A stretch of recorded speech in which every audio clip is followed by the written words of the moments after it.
When a rich farmer was rebuked for having his sons work in the field when they didn't have to, he said, "I'm not raising corn, I'm raising boys." Today's world is full of feeble men and absent fathers. Men have overlooked their responsibility to lead, and by consequence, are taken to slaughter by a culture that rejects biblical masculinity. Though this problem is global, South African boys especially feel the effect of missing fathers. The reason for fatherless homes are many.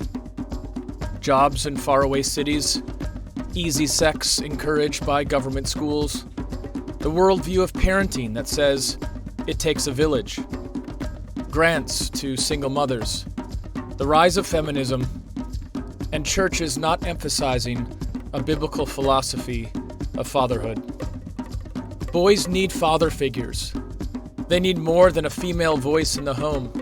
They need tough love, firm handshakes, endless bear hugs, and masculine examples to follow.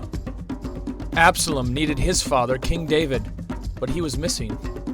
Timothy needed his absent dad too, but Paul, his spiritual father, stood in the gap. We need both physical and spiritual fathers among the Tsongas to reclaim their God-given roles. Pray that God would raise up an army of Tsonga fathers who are willing to take back their position in their homes and society.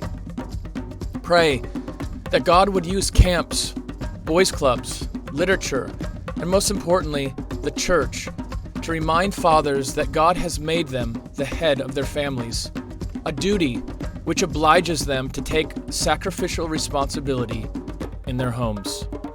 Fathers, do not provoke your children to wrath, but bring them up in the discipline and instruction of the Lord.